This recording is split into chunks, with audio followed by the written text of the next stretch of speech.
Olá a todos, sejam todos bem-vindos. Meu nome é Rosa Chiesa, sou professora de Economia da URGS e a nossa videoaula é sobre Lei de Responsabilidade Fiscal.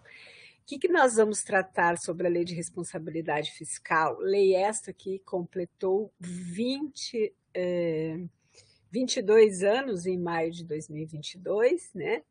E nós vamos tratar não exatamente tudo que a lei aborda, mas a gente vai tratar nesse breve vídeo porque alguns artigos eles são cumpridos rigorosamente, né? Os limites de gastos com o pessoal, né?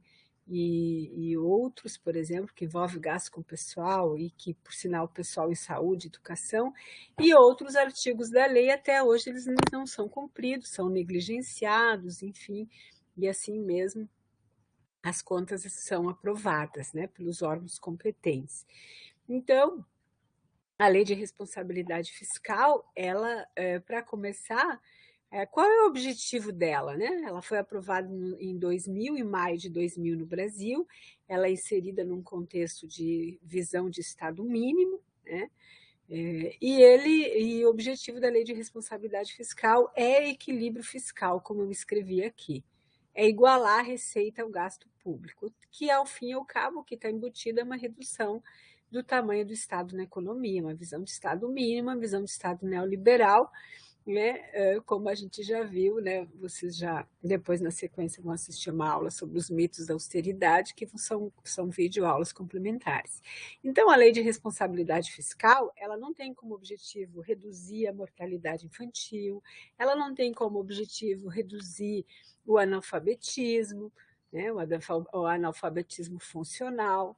Ela não tem como objetivo ampliar a cidadania, discutir temas tão relevantes para a cidadania como esse que nós estamos discutindo neste curso de Educação Fiscal e Cidadania, por exemplo. Né?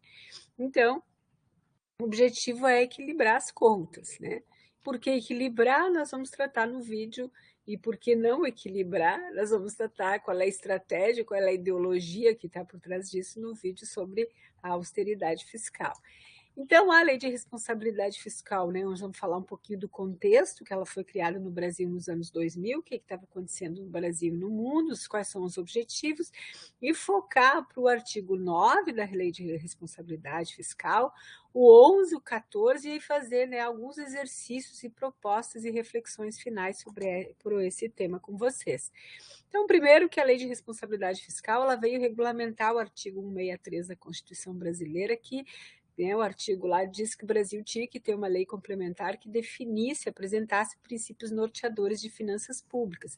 Então, a LRF em 2000 veio para atender esse artigo 163 que está na Constituição de 1988.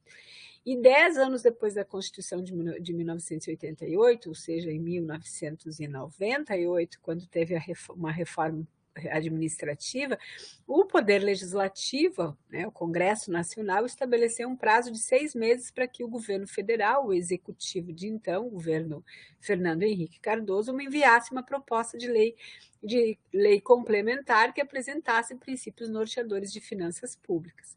Então, a lei de responsabilidade fiscal ela foi muito concebida dentro do BNDES, Banco Nacional de Desenvolvimento Econômico, e também dizer porque nós estamos vivendo num contexto de elevação de dívida pública, por exemplo. Veja, a dívida pública no Brasil em 1994, o ano que foi adotado o Plano Real, era de 23% do produto interno bruto. Em 2000, quando a Lei de Responsabilidade Fiscal foi criada, a razão entre a dívida pública brasileira e o PIB chegou a 50%, porque o Plano Real ele explodiu as contas públicas, porque ele teve um conjunto de medidas, né, de âncora monetária, âncora cambial, principalmente âncora monetária, com altas taxas de juros, que a despesa juros no orçamento público, né, resultou nesse aumento significativo da dívida aqui. Então, esse é digamos, o contexto legal, mas nós temos um contexto econômico. O que está acontecendo no mundo nesse sentido, nesse período, né? Vocês já devem ter ouvido falar o Consenso de Washington, que é uma reunião, um acordo que ocorre em Washington, nos Estados Unidos, onde tem vários economistas, é o economista Williamson que vai dar esse nome, e eles vão definir quais são as medidas de política econômica que os países que estavam endividados ao FMI deveriam adotar. O Brasil, naquele momento, era endividado com a FMI, hoje não é mais. Como se sabe, no governo Lula houve praticamente a quitação da dívida externa. O Brasil até emprestou recursos, né, para o Fundo Monetário Internacional, e o que nós temos hoje é uma dívida interna, né, que também vocês vão assistir na aula sobre a dívida pública, que é as aulas sequenciais desse curso. Então, o que estava acontecendo, Lena? Quais eram os preceitos, as ideias, né, no consenso de Washington, que vem todo com base numa concepção de Estado mínimo, né, a partir da Margaret Thatcher, a primeira-ministra da Inglaterra, nos anos 80, e do governo do presidente dos Estados Unidos, o Ronald Reagan. E dentre esses preceitos estava a disciplina fiscal, ou seja, é necessário cortar gastos para equilibrar as contas públicas, porque isso ia, ia tirar a economia da crise. Lá no final eu coloquei um slide para perguntar para vocês, 22 anos depois da LRF, por que as contas não estão equilibradas? Porque tem o papel e tem o mundo real. Okay? Na verdade, quem socorre as pessoas no momento de desemprego é o Estado, quem socorre as pessoas no momento de uma crise sanitária é o Estado, quem socorre, né, crianças abandonadas e com fome é o Estado, quem socorre no período de maior vulnerabilidade social do ser humano, seja doença, velhice, ou a doença, a velhice, faltou uma, né? É o Estado. Então, por mais que estão escritos, né, algumas regras estão escritas na folha de papel, né? O mundo real ele é um pouco diferente. E vamos ver se nesse mundo real, ou esse papel, ele é tão levado, ele é tão atendido rigorosamente, dependendo quem esse orçamento público vai atender. Como vocês já aprenderam, o orçamento público é uma peça política. Claro que ele é técnico também, mas ele é político, porque ele mostra a concretude do Estado, ou seja, quem o Estado beneficiou e quais foram os grupos. Então, por que a lei de responsabilidade fiscal tem alguns artigos que até hoje não são cumpridos? Que é o que eu vou explorar bastante aqui nessa aula. E, além disso, então, esse contexto do consenso de Washington, né? Além disso, tinha que reduzir o tamanho do Estado, a liberalização comercial, financeira, né? Fazer uma reforma fiscal, veja que nós estamos falando de fiscal, né? Do braço fiscal, da política fiscal, o braço da tributação, o braço do gasto, né? Até agora vocês estudaram Estado, tributação, e estamos na nona aula sobre gastos. E era preciso também ampliar a base e reduzir as alíquotas marginais. Se vocês lembram da aula do professor Wunderlich, a aula sobre imposto de renda, ele falou sobre o que aconteceu no Brasil, né? Logo depois de aprovar a Constituição de 1988, ou seja, o Brasil criou tardiamente o seu Estado Social, o Estado de Bem-Estar Social, e já em 1990 começa a reduzir as alíquotas, né, do imposto de renda da pessoa física, que era o mais importante, né, não só para financiar as políticas públicas, como também como tributo tem uma função distributiva por si só. Né? E aí nós não fizemos a implementação do Estado de Bem-Estar Social no pós-guerra, nos anos 50, como a Europa fez, como os Estados Unidos fizeram até um pouco antes, e fizemos tardiamente, em função da ditadura militar e outras razões de natureza política, né? A correlação de forças políticas. E quando nós fizemos tardiamente em 88, já na sequência, já em 1990, o Brasil muda um importante tributo para que financiava as políticas sociais, né? E que também essas políticas, o próprio imposto de renda pessoa física, com 11 alíquotas que tinha em 88, passou a ter duas faixas logo depois, no início dos anos 90, a ponto que aliás, passou até duas faixas em 2008 e a partir de 2009 até hoje 4 faixas. Mas lembre-se que essa mudança aqui ela vai correr logo depois da Constituição de 88. Como? Como que o Brasil fez isso? Baseado em quê? Justamente nesses ventos que vêm de fora, nessa concepção de Estado neoliberal e que imediatamente adotado no Brasil. No Brasil, sempre que vier uma mudança no sentido positivo de ampliar o gasto social e fazer regras para atender a maior parte da população, a implementação ela é muito mais demorada. Veja o estado de bem-estar social. Mas quando são ideias neoliberais para atender o pequeno grupo, do Estado atendendo apenas um pequeno grupo, elas são implementadas muito rapidamente. Vejo as mudanças e redução das alíquotas, não só a redução das faixas no imposto de renda, como a redução das alíquotas, dos percentuais. Então, isso precisa ficar bem claro. Então, esse é o objetivo da Lei de Responsabilidade Fiscal. E tem embutido a concepção de Estado mínimo, de que precisa reduzir o tamanho do Estado, e por essa redução precisa cortar gastos. Mas a pergunta como é que eu equilibro as contas públicas? Eu vou cortar gastos de todo mundo ou apenas alguns gastos? Então, nós vamos ver que o gasto com juros está fora.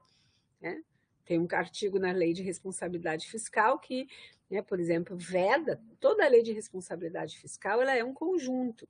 Para que o setor público faça, por exemplo, uma operação de crédito, um financiamento, que só pode ser feito para financiar obras de investimento, obras de infraestrutura, isso é a chamada regra de ouro no setor público, ele precisa estar cumprindo toda a Lei de Responsabilidade Fiscal. Mas se for para ele fazer um refinanciamento de um crédito para pagar juros, não precisa estar cumprindo a lei, todos os requisitos. Vejam a coisa da financiarização aí dentro da Lei de Responsabilidade Fiscal.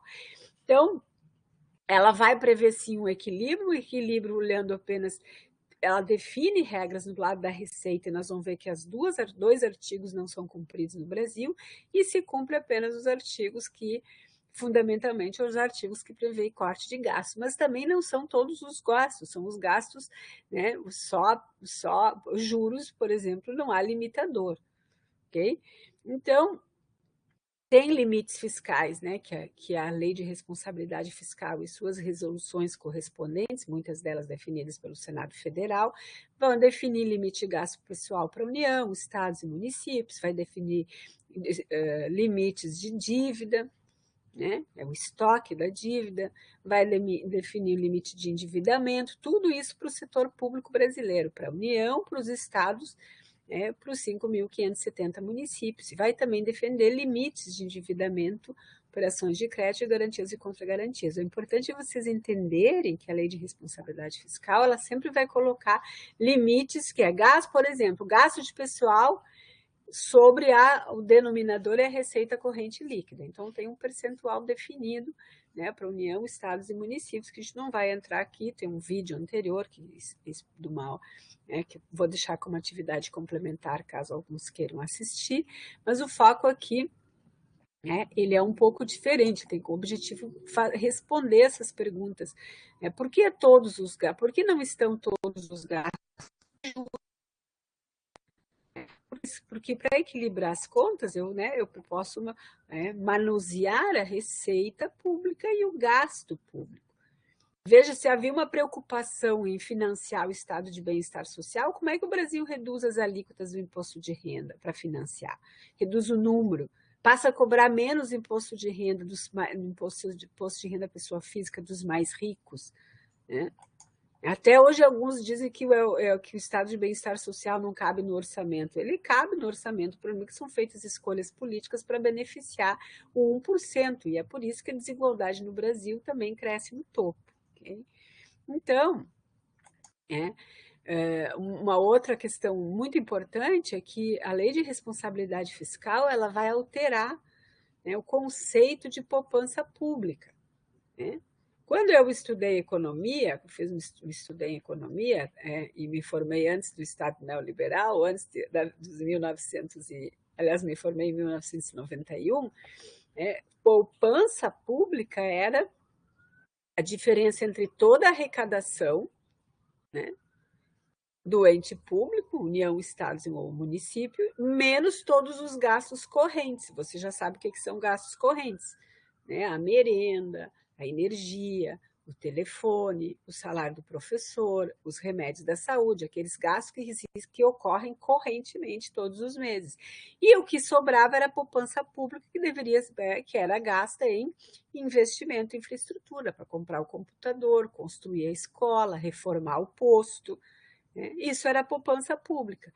Com a vigência do Estado neoliberal, com a lei de responsabilidade fiscal, poupança pública passou a ser, como está escrito aqui, o superávit primário, né, que é uma diferença entre as receitas não financeiras e despesas não financeiras, que é justamente a poupança pública agora para pagar juros. Né? Por isso que tem essa disputa política, a aprovação da emenda constitucional 95, que não coloca juros no limite de gastos. Quem é que recebe juros do orçamento público no Brasil? Os que compram papéis, os que compram os títulos públicos.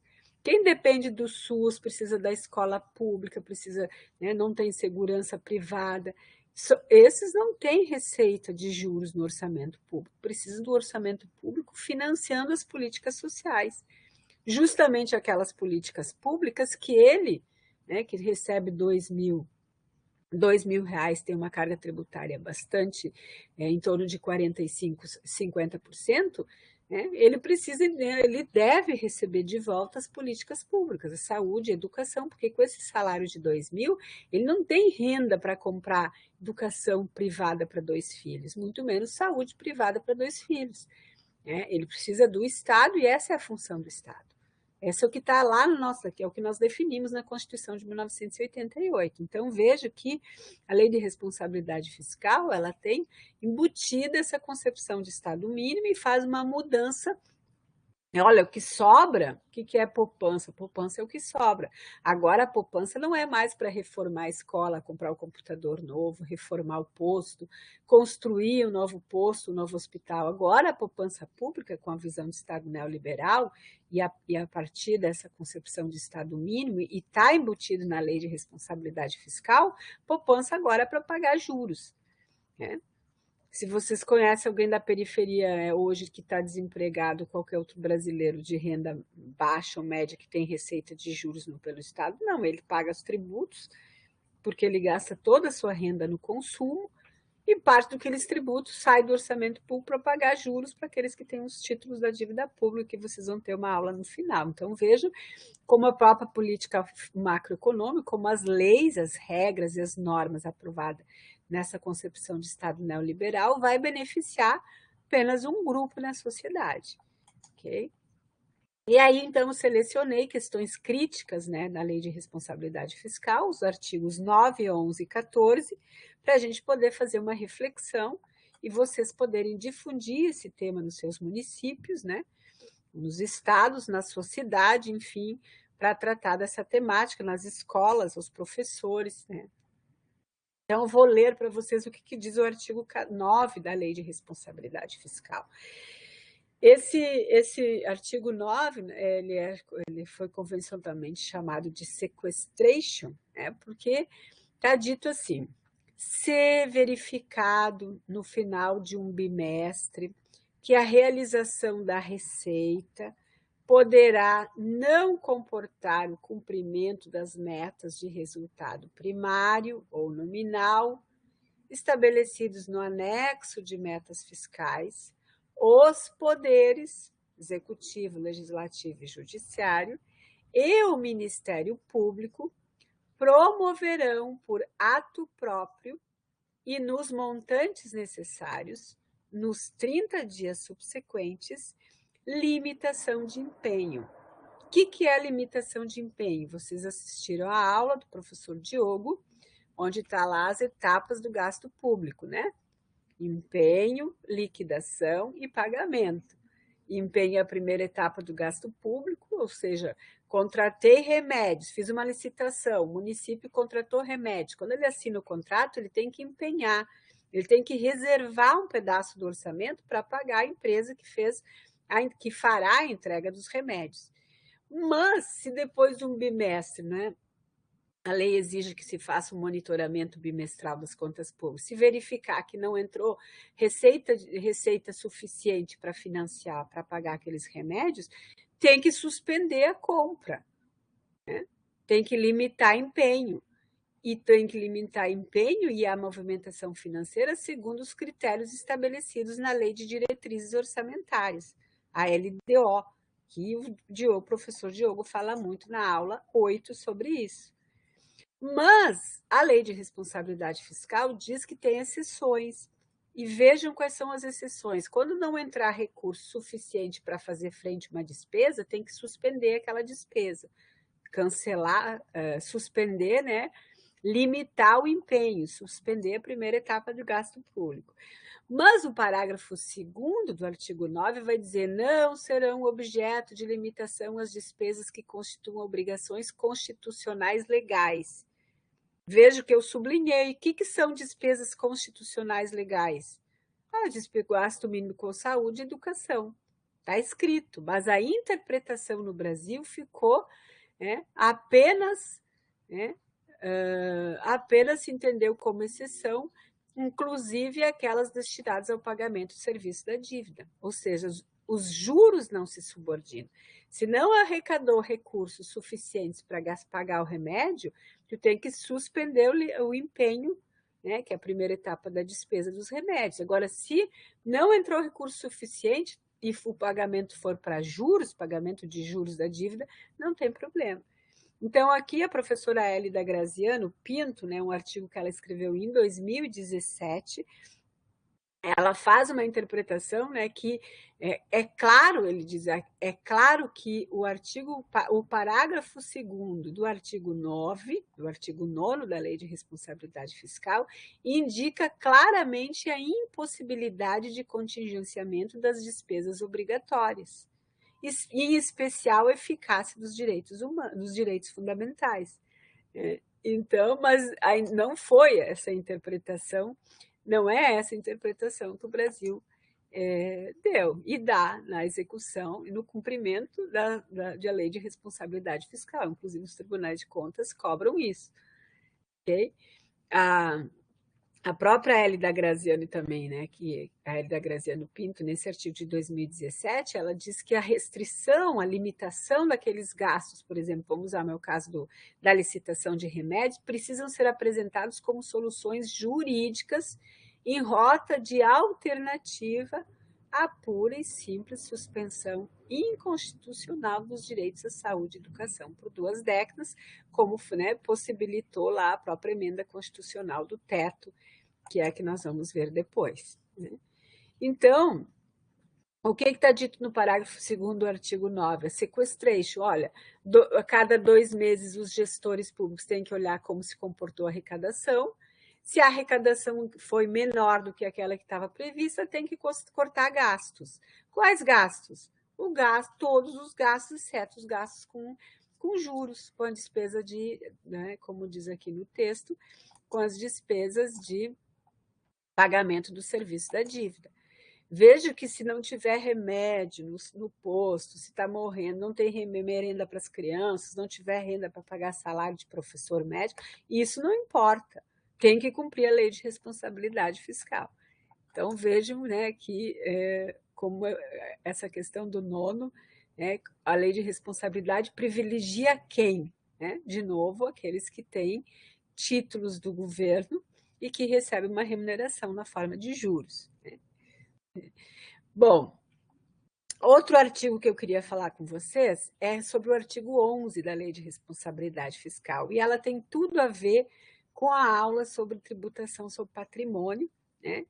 E um dos impostos que a União tem competência, né, é o imposto sobre grandes fortunas, que está previsto na Constituição Federal de 1988. Nós passamos, né, mais de 30 anos e até hoje o imposto sobre grandes fortunas ele não foi implementado. E o artigo 11 da Lei de Responsabilidade Fiscal diz: constitui requisitos essenciais da responsabilidade na gestão fiscal a instituição, a previsão e a efetiva arrecadação de todos os tributos de competência constitucional do ente da federação.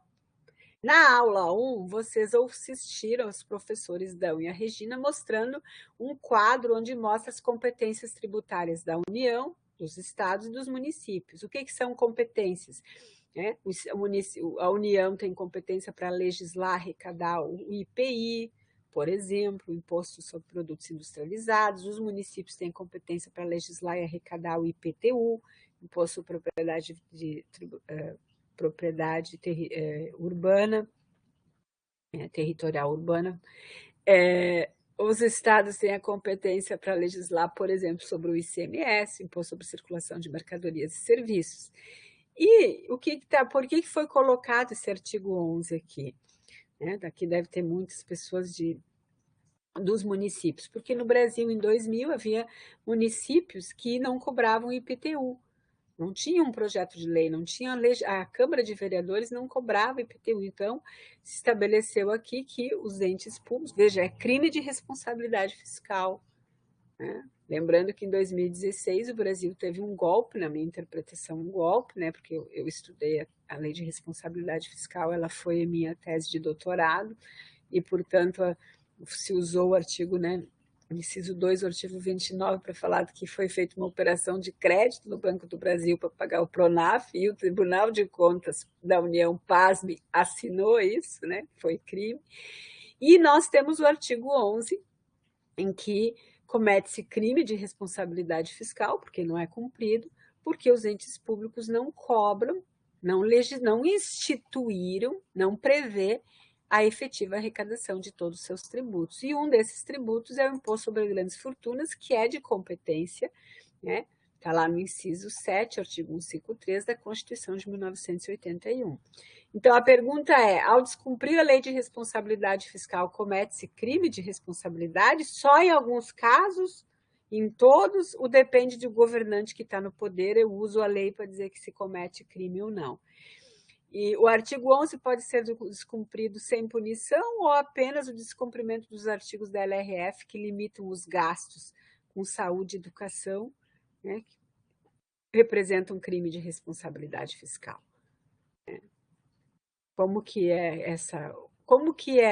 devem as regras no Brasil, elas devem ser respeitadas por todos ou só quando ela beneficia um grupo? Olhando isso, né, falei do Imposto sobre Grandes Fortunas, que é competência da União, como isso está até hoje nos municípios. Esse quadro aqui, eu vou aumentar um pouquinho, é uma tabela lá do IBGE, da pesquisa Munic, municípios, né? E ela mostra, né, no Brasil, né, quantos municípios, em 2015, né, ainda nós temos aqui praticamente aproximadamente 5% dos municípios, nós somos 5.570 municípios, 5% dos municípios não cobram IPTU no Brasil. Em geral, são municípios onde, né, o prefeito fica constrangido de mandar um projeto de lei e cobrar imposto sobre os seus amigos, entre aspas, que são os proprietários dos imóveis na cidade. Então, vejam, né? Cidadania, exercício de cidadania é isso, é fazer com que a gente, né, com base nas informações, promova mudanças, e com base nessas questões, o que eu estou mostrando aqui, né? Veja que o artigo 11 também é flagrantemente descumprido por 5% dos municípios ao não cobrarem, por exemplo, um dos tributos, que é o IPTU. Agora, o artigo 14, o artigo 14 da Lei de Responsabilidade Fiscal trata da temática renúncia de receita, né? E o que diz o artigo 14? Eu não vou lê-lo, porque vocês farão essa leitura, né? Podem ler aqui na tela ou baixar na internet, o artigo 14 da Lei de Responsabilidade Fiscal, mas o artigo 14 da Lei de Responsabilidade Fiscal diz o seguinte, que para conceder renúncias de receita, o ente público, União, os estados subnacionais e os municípios, e o Distrito Federal também, devem cumprir pelo menos uma das seguintes condições, né? Botei em vermelho aqui pelo menos uma das seguintes condições. Primeira das condições é que aquela renúncia de receita não vai afetar as metas de resultados fiscais previstas na própria LDO, na Lei de Diretrizes Orçamentárias, que vocês aprenderam lá na segunda videoaula da aula 8. Okay? Mas caso a renúncia de receita afete os resultados fiscais, né, porque o município está abrindo mão de R$ 1 milhão, o Estado está abrindo mão de 10 milhões, a União abrindo mão de 4, quase 5% do PIB, né, de renúncia de receita, 300 bilhões, né, em torno de 300 bilhões de reais.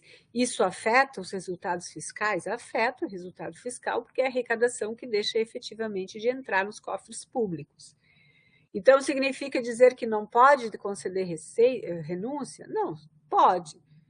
Pode, se não conseguir cumprir o inciso 1 da lei, do artigo 14, né, deve cumprir o inciso 2, porque a lei diz que tem que, pelo menos, atender uma das seguintes condições. Não atendida a primeira condição, deve atender a segunda condição. Qual que é a segunda condição? A renúncia de receita deve estar acompanhada por medidas de compensação. Então, se o município, né, renunciou receita para uma empresa com a justificativa de que ela vai provocar geração de emprego, de 1.000 empregos, por exemplo, né, ela pode conceder renúncia, mas ela precisa, né, se aqueles 10 milhões de reais que ela vai deixar de arrecadar, seja IPTU, seja ISS, estou falando um exemplo do município, ela precisa imediatamente mandar para a Câmara de Vereadores, para o Legislativo, né, um projeto de lei para, junto com a aprovação daquela renúncia, aqueles subsídios, aqueles benefícios fiscais para essa empresa que eu estou usando como exemplo, precisa encaminhar um projeto de lei que vai prever o aumento de receita desses mesmos 10 milhões, proveniente da elevação de alíquotas. A lei de responsabilidade fiscal diz, olha, precisa aumentar a arrecadação, caso o poder público está abrindo mão de arrecadação em favor de uma única empresa ou de várias empresas, né? Como que faz esse aumento da arrecadação? A lei diz, por meio da elevação de alíquotas, a ampliação da base de cálculo ou a majoração ou criação de tributo ou contribuição. Então, vejam, tem que atender uma das duas condições. Em geral, né, quando abre mão de arrecadação, vai afetar o resultado fiscal, sobretudo numa crise fiscal como nós vivemos. E, se afeta o resultado fiscal, precisa cumprir a segunda condição. Qual é a segunda condição? Pode conceder renúncia, mas precisa, ao mesmo tempo, adotar meios, né, para aumentar a arrecadação. Qual meios? Elevação de alíquota dos impostos de sua competência, ampliação da base de cálculo, majoração, criação de tributo ou contribuição. A Lei de Responsabilidade Fiscal, o artigo 14, ele diz mais. Ele vai dizer o que é uma renúncia de receita. Vários conceitos que estão aqui, que a gente não vai se aprofundar, mas vai dizer também que, se for concedida a renúncia de receita a partir da segunda condição, que é o município abriu mão de arrecadar 10 milhões de reais em favor de uma empresa, ele tem que imediatamente encaminhar um projeto de lei junto com a lei que vai autorizar a renúncia, a lei que vai aumentar a arrecadação em 10 milhões. Né? E isso precisa, né, o parágrafo 2º desse artigo, do inciso 2 do artigo 14 da Lei de Responsabilidade Fiscal, diz que caso a renúncia seja concedida na condição contida no inciso 2, aquela que tem que encaminhar o projeto de lei aumentando o tributo para compensar a renúncia de 10 milhões, o benefício de 10 milhões, no meu exemplo, para beneficiar uma empresa, só entrará em vigor quando implementadas as medidas referidas no mencionado inciso. Eu pergunto para vocês já viram alguma vez no município, no estado ou na União, quando se dá a concessão de renúncia, junto com a lei que aprova a renúncia, porque não pode ser por decreto, né, apesar de também que é um outro descumprimento que vem acontecendo no Brasil, né, o estado de São Paulo, segundo a professora Hélida Graziani, tem autorizado, né, flagrantemente de forma ilegal, a renúncias de receita na forma de decreto, segundo que ela colocou, inclusive na nossa aula magna. E, então, vejo que não pode conceder a renúncia de 10 milhões, né, sem que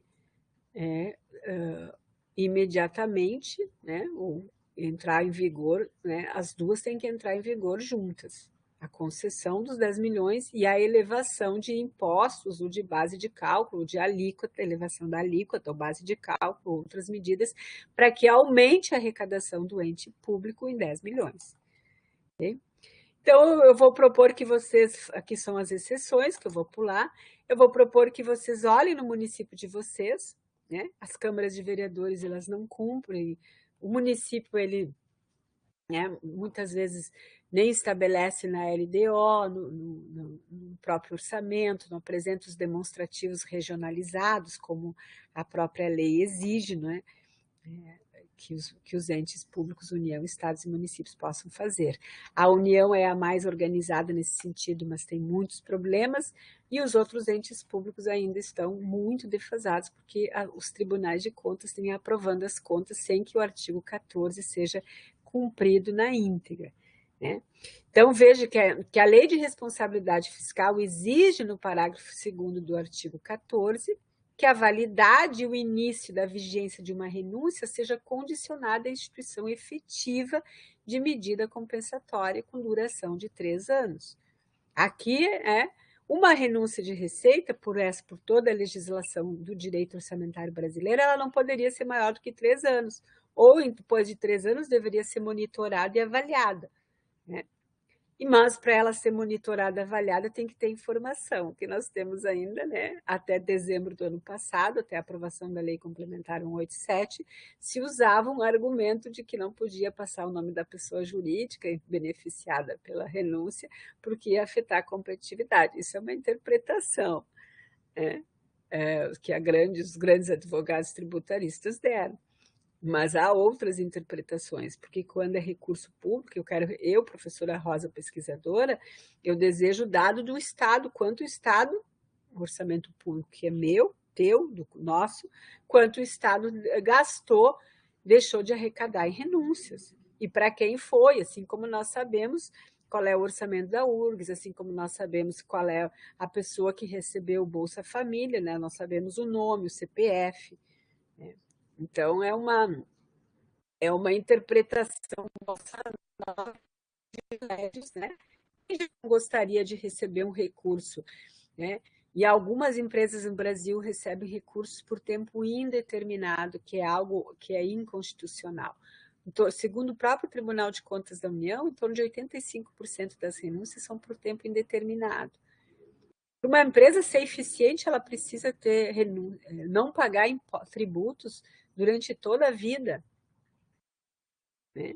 Quem de vocês não gostaria de receber um recurso ou não pagar tributos durante toda a vida e ainda ter o seu nome sigilosamente guardado e ninguém saber?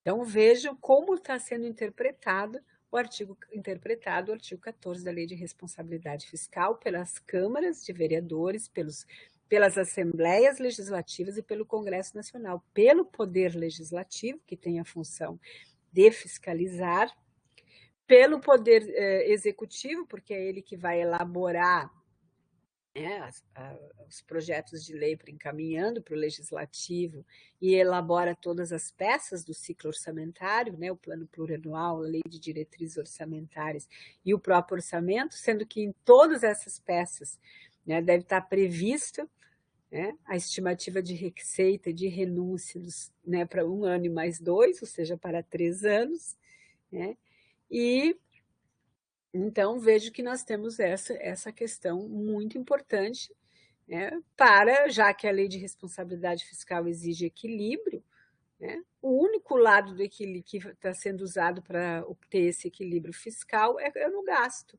E qual gasto? Para a saúde, para a educação, porque os juros estão fora, né?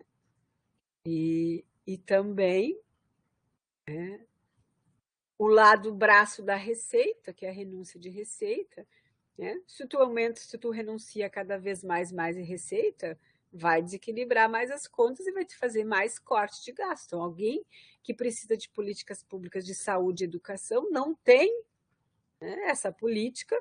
A cidadã lá, né, que precisa estar esperando 6 meses para fazer a cirurgia de joelho no SUS, ela está esperando porque alguma pessoa, alguma empresa recebeu renúncia de receita por tempo indeterminado, que nós não sabemos nem quem é, e a universidade não tem o nome da pessoa jurídica, né, os dados para saber qual de fato foi o resultado, se ela de fato entregou 1.000 empregos, ou ela entregou um emprego, ou ela não entregou emprego nenhum. Né? O tema da transparência ele está sendo garantido, ele é garantido na Constituição de 88, na Lei de Acesso à Informação, no próprio capítulo de transparência da Lei de Responsabilidade Fiscal e também na Lei Complementar 131, né, que amplia o tema da transparência no Brasil. Okay? É claro que atualmente esse tema da lei de acesso e o sigilo vem sendo interpretado de uma forma bastante equivocada. Então vejam, né? Vou mostrar um pouquinho para vocês as renúncias da União, né? De 2004, isso aqui é uma pesquisa feita por mim e pela Anne Link, que recentemente ganhou um prêmio, né, nacional sobre esse tema. Em breve vai sair um livro que vamos usar os textos nas próximas edições do curso. Em 2004 a 2020, o Brasil, né, em 2004, representava 1,2% do PIB brasileiro em renúncia, chegou a 4% em 2020, ou seja, é crescente.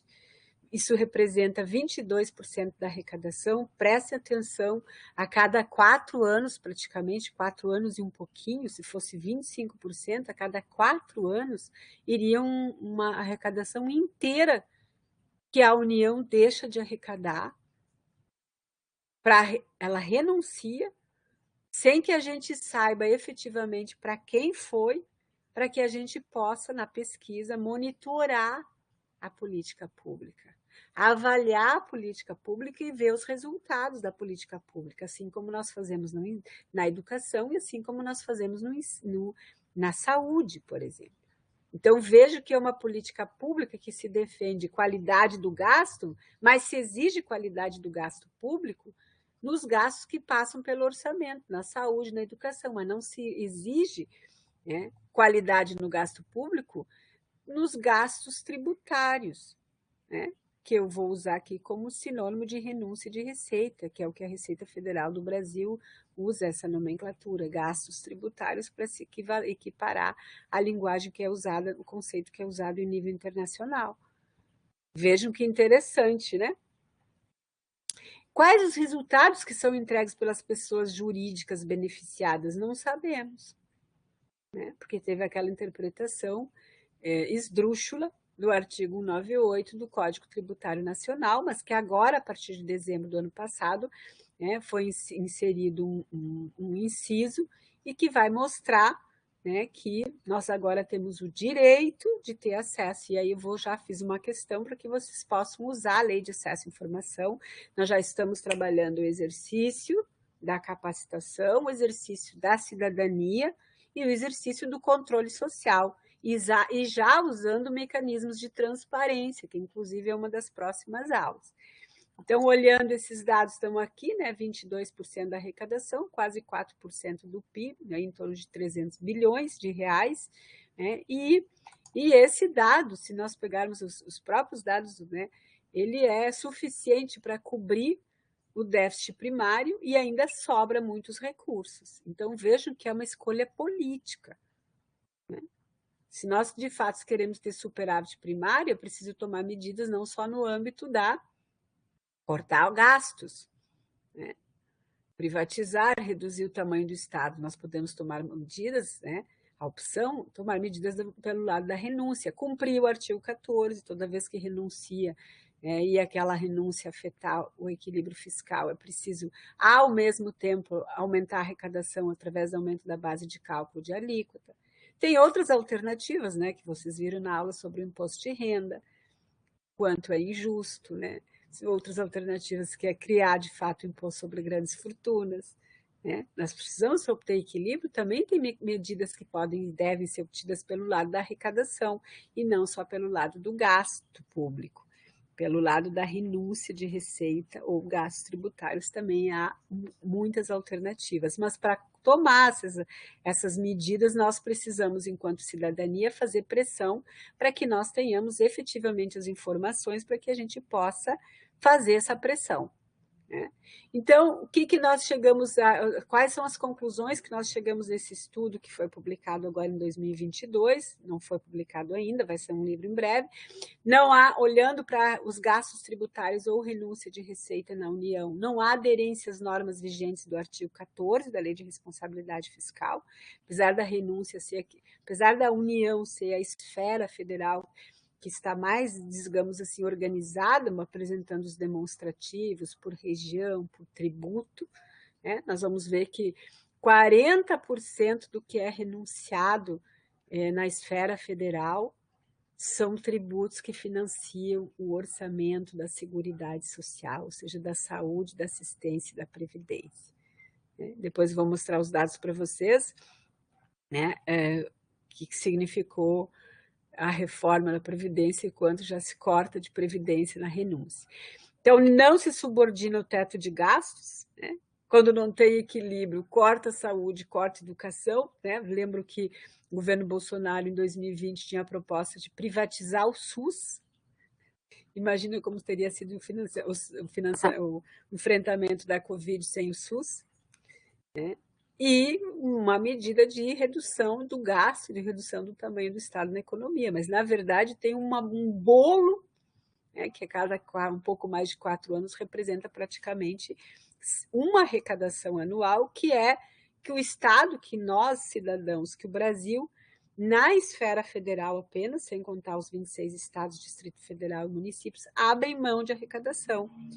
E nós não sabemos para quem vai, qual é o resultado que essas empresas estão efetivamente entregando para a sociedade brasileira. Né? Não se subordina ao teto de gastos, e essas renúncias de receitas ou gastos tributários, elas vão reduzir a base de cálculo dos gastos constitucionais de saúde e educação. Sim, porque os limites de gastos, eles são o quê? É um percentual sobre a receita corrente líquida. Se arrecada menos aquele mesmo percentual de gasto constitucional em saúde e educação, sobre uma base, um valor menor, vai ser menos dinheiro para a saúde, menos dinheiro para a educação. Então, eu peguei apenas os dados de 2020 e vi que a renúncia de receita, né, impactou em menos 43 bilhões de saúde, né, porque reduziu a base de cálculo do gasto mínimo em saúde, justamente em 2020, no primeiro ano da Covid, onde morreram 194.949 brasileiros, perderam a vida. E nós abrimos mão, né, de 43 bilhões, né, em renúncia que poderia ter ido para a saúde, e mandamos para, não sabemos para quem, não temos a informação como cidadãos, e nem sabemos qual foi o resultado, no que isso foi aplicado e qual foi o resultado. Vejo como a execução das contas públicas ela vai sendo feita para atender privilégios de alguns grupos. Porque senão a gente teria o dado, quem recebeu, quanto recebeu, para a gente poder avaliar qual foi o resultado dessa política pública. E nós não temos. 2022 anos depois da aprovação da Lei de Responsabilidade Fiscal. Da mesma maneira, em 2020, a educação perdeu 65 bilhões. A renúncia de receita, os gastos tributários enfrentam a opacidade de dados, eu já falei bastante sobre isso, que impede o nosso controle social. Eu deixei um exemplo da Lei de Acesso à Informação para que vocês peçam, usem a Lei de Acesso à Informação no seu município, encaminhem para o município, encaminhem para o Tribunal de Contas, manda para o Poder Executivo, para o Poder Legislativo, para a Câmara de Vereadores e para o Tribunal de Contas. Da mesma maneira, nos estados, para o Tribunal de Contas, para a Assembleia Legislativa e para o Poder Executivo, né? A questão já está pronta, para que nós possamos fazer esse controle social, essa pressão, esse exercício da cidadania qualificada para que a gente tenha acesso às informações. Nós não tendo informação, nós não sabemos quais os resultados, Eu tenho um estudo que foi de um orientando meu no mestrado de Economia da URGS, o Mike Silva, uma publicação de 2020, que ele mostra um caso no Rio Grande do Sul, no Fundopem, que um emprego custou a renúncia de 4,3 milhões de reais. Vejam, 4,3 milhões de reais. Precisa ser avaliado, né? É um valor extremamente significativo, né, para gerar um emprego. É isso que a sociedade quer, nós precisamos avaliar. Além disso, 40% da renúncia são de tributos que financiam o orçamento da Seguridade Social, saúde, assistência e previdência, que são aquelas áreas mais importantes para reduzir a desigualdade. Tem aquele estudo da CEPAL em 2015 que mostra, né, que o efeito líquido dos tributos no Brasil é concentrador de renda e os gastos em educação e saúde que reduzem o índice de Gini, que é o índice que mostra a desigualdade no Brasil, e nós entregamos, sem que a cidadania saiba para quem, quais as pessoas jurídicas, um montante de recursos que deixamos de investir em áreas que reduzem desigualdade. Em 2019, que foi o ano da reforma da Previdência, nós fomos especificamente nesse período que nós analisamos, observamos que foram renunciados 143 bilhões em COFINS, a contribuição previdenciária, CPS, e a contribuição sobre o lucro líquido, que são contribuições do orçamento da Seguridade Social, valor muito superior a economia anual de 100 bilhões pretendida pelo governo Bolsonaro, para fazer frente a 1 trilhão em 10 anos. 1 trilhão em 10 anos precisaria de 100 bilhões por ano. Bastava reduzir aqui a renúncia nessas contribuições que financiam a Previdência. Nós abrimos mãos de grupos que recebem renúncia, deixam de pagar as contribuições, COFINS, a contribuição previdenciária, a contribuição sobre o lucro, e, de outro lado, fizemos uma reforma da Previdência, obrigando trabalhadores de construção civil, outros trabalhadores, a trabalhar até 65, 70 anos, sem ter condições de saúde, e nem sei se nem chegariam, nem terão essa expectativa de vida para usufruir da sua aposentadoria. Em troca de quê? Em troca de um grupo que recebe esses recursos e nós não sabemos quem é, quem são, quem é este grupo, e os dados para que a gente possa fazer o quê? A avaliação de políticas públicas. A universidade, os institutos de pesquisa, nós precisamos avaliar a qualidade do gasto. Eu vejo como nós estamos fazendo escolhas políticas da execução do orçamento público em benefício de alguns grupos.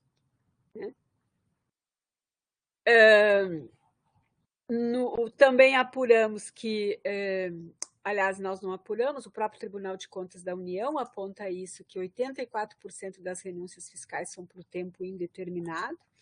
Veja, todo o planejamento orçamentário indica que deveriam ser apenas por 3 anos.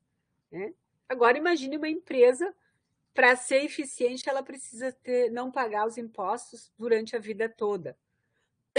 Vocês também não gostariam de ter esse benefício? Claro! E ainda gostariam de ter e sem que o nome de vocês aparecesse, para que ninguém fique sabendo. Mas aí tem um grupo de advogados lá que fica defendendo a opacidade dos dados. Mas agora, como eu disse para vocês, a Lei Complementar 187, de dezembro de 2021, faz uma mudança, e eu já tenho um exemplo aqui que a gente vai trabalhar. Por que a Lei de Responsabilidade Fiscal ela não é cumprida no artigo 11, no artigo 14? Por que os indivíduos têm essa desigualdade, os cidadãos brasileiros, as pessoas físicas, jurídicas, tem uma desigualdade de tratamento entre esse contribuinte? Porque existe um grupo de poder que se encastela no Estado e o Estado vai sendo administrado em favor desse grupo. No ano passado mesmo foi prorrogada as renúncias, a desoneração da folha no governo Bolsonaro, que vem desde lá o governo Dilma, e um deputado federal gaúcho na televisão dizendo que se não fizesse desoneração, não ia ter manutenção de empregos. Isso não é verdade. Primeiro que não temos o dado para confirmar. E o que o Orair, o Gobet, né, economistas e pesquisadores do Instituto de Pesquisa Econômica Aplicada, o IPEA, não coloquei aqui esse dado, né, ele mostra o efeito multiplicador das renúncias e o efeito multiplicador do gasto. Quanto que traz de retorno, né?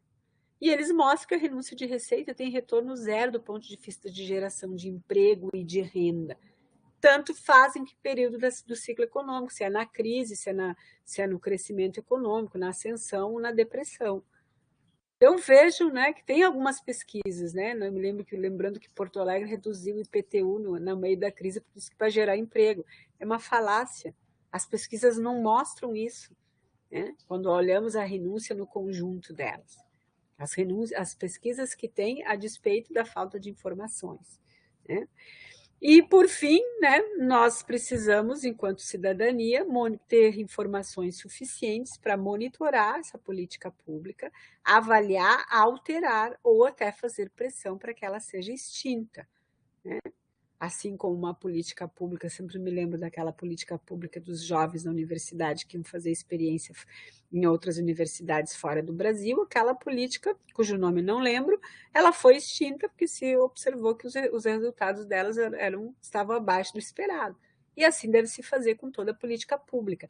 Mas a política de renúncia ou de gasto tributário, sequer nós temos o nome das pessoas jurídicas beneficiadas ainda. Então, eu estou sugerindo aqui, né, em 2021, em dezembro do ano passado, a Lei Complementar 187, ela vai trazer uma mudança, vai dizer que, o que ela vai dizer? Vou mostrar aqui, que exercite o controle social usando a Lei de Acesso à Informação, envie a mesma pergunta para o Poder Executivo do seu estado, do seu município, Poder Legislativo do seu estado, do seu município, e inclusive da União, né, gente? E o respectivo Tribunal de Contas. Qual pergunta? A pergunta é essa aqui. Exemplo 1. Aqui eu fiz uma introdução, tá? Exemplo de pergunta a ser feita pela Lei de Acesso à Informação, faço toda uma introdução para vocês, alunos, mas na hora de colocar no sistema e usar a Lei de Acesso à Informação, essa é a pergunta que tem que ser encaminhada.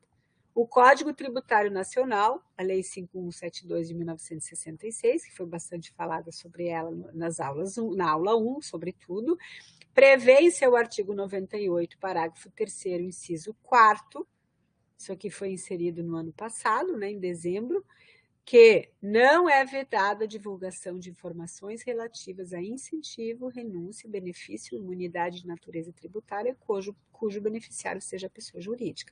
Então, nós precisamos fazer pressão, né? Cada um de nós aqui, nós somos 380 alunos, nós temos que ter aí uns 350 usando a Lei de Acesso à Informação nos seus respectivos municípios e estados da União, cada um escolhe, encaminhando essa pergunta. Diante disso, solicite-se a relação com as informações das renúncias, né, do Estado X, município X, vocês podem colocar União, nos últimos 5 anos, informando o nome e CNPJ das pessoas jurídicas beneficiadas pelos benefícios ou incentivos fiscais concedidos, ano, tipo, enquadramento, né, as modalidades e montante de receita renunciada. Esse é um exercício que vocês vão fazer antes de chegar na aula sobre transparência e controle social, porque a Lei de Acesso à Informação vocês vão encontrar no site do Poder Público que vocês encontrarem. Né? Tá lá todas as informações no site do Tribunal de Contas, do Estado do Rio Grande do Sul, da Assembleia, do Executivo, né? Basta alguns minutinhos para conseguir isso. Então, essa é a minha sugestão, uma forte sugestão para que a gente possa exercer, para saber quem no município, por exemplo, que nós vivemos, quem são as empresas que ganham renúncia e quanto elas ganham, né? Para a gente, de fato, saber se ela está gerando emprego, porque ela está atuando com dinheiro público, e dinheiro público ele é nosso, ele é coletivo, e nós temos que ter a informação e o controle sobre ela. Tem várias outras perguntas que eu elaborei usando a Lei de Acesso à Informação, usando a Lei de Responsabilidade Fiscal, mas eu proponho fortemente o uso daquela pergunta, a pergunta número 1, né? E, por fim, eu queria fazer uma reflexão ainda sobre a Lei de Responsabilidade Fiscal, que é a aula sobre a temática, é porque 22 anos depois, o que mudou? Né? Por que todos os entes públicos não estão com as contas equilibradas? Né? É porque a Lei de Responsabilidade Fiscal ela é ruim, boa, porque ela não reflete o mundo real. Porque nós sabemos que quando a sociedade, quando os indivíduos, o cidadão, melhor dizendo, o cidadão, ele se encontra nos períodos de maior vulnerabilidade social, que é a velhice, a doença e a infância, quem socorre é o Estado, não é o mercado. E, portanto, o mundo real, né, é diferente do mundo que está lá no papel. E, claro que essas normas institucionais, dentre as quais a Lei de Responsabilidade Fiscal e também a emenda constitucional do teto, que vai cortar gastos com saúde e educação, teto de gasto, considerando gastos que devem ser atendidos, né, segundo o artigo 6º da Constituição Federal, mas não corta o gasto com juros. Né? Esse é o resultado, né, da disputa política, da luta de classes, né, na execução do orçamento público, né, que vai beneficiar um grupo de interesse que, digamos assim, historicamente, aí tem né, enfim, os sociólogos, os cientistas políticos, mas que se encastela no Estado e que se usa, por exemplo, uma das ideologias desigualitárias para que o cidadão comum não tenha essas informações, e não fazendo essa informação, ele não vai pressionar e não vai demandar. Ok? Então, vamos usar os nossos direitos, né? Usar a lei de acesso à informação e fazer essa pergunta. Por que toda a lei de responsabilidade fiscal não vem sendo cumprida? Não, ela vem sendo cumprida? Não, já mostrei para vocês, e por que ela é seletiva também. Então, eu deixei lá nessa aula dois textos sobre lei de responsabilidade fiscal e inclusive um sobre LRF Covid, textos muito curtos, né, de leitura obrigatória, para que vocês nos ajudem a refletir.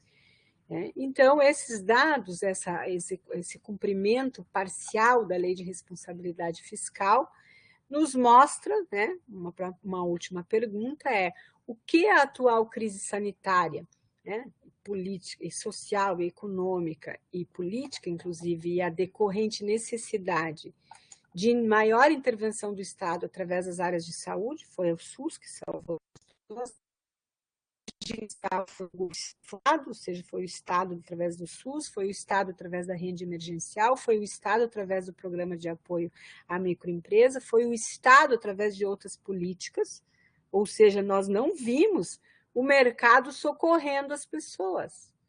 Foi o Estado, justamente esse Estado mínimo que é tão defendido, né? Quando 90%, né, 90% da população necessita de políticas públicas do Estado e são as que mais pagam tributos. Né? Isso está mostrando o quê? Né? Que há uma fragilização do pacto social vigente. Né? Há uma fragilização, né, desse Estado. Quem é o Estado? O Estado é o conjunto dos brasileiros, é o território, né, físico do país e as nossas relações de poder, as nossas leis, as nossas regras. Mas quando as leis elas são cumpridas, só aquela parte que é para beneficiar um grupo prejudica o outro, a maioria, e a maioria não exerce os direitos porque desconhece, a educação também vai provocando desigualdades. Ela é usada estrategicamente. Veja que o presidente Bolsonaro vetou a possibilidade de uso da internet durante a pandemia, né? Impediu o acesso a informações de educação. Né? Eu segui dando aula, né? Mas, né, enfim, tivemos condições na universidade de podermos seguir, mas milhões de brasileiros não tiveram acesso, e o Estado brasileiro vetou, porque é uma das ideologias para provocar desigualdade. E da mesma maneira, a tributação é outra ideologia que provoca desigualdade. Nós falamos aqui de gasto tributário, né? Usando um pouco o Piketty, que é um ator francês, né, que vai mostrar aqui o aumento da desigualdade no mundo, inclusive no Brasil. Então, tem uma fragilização desse pacto.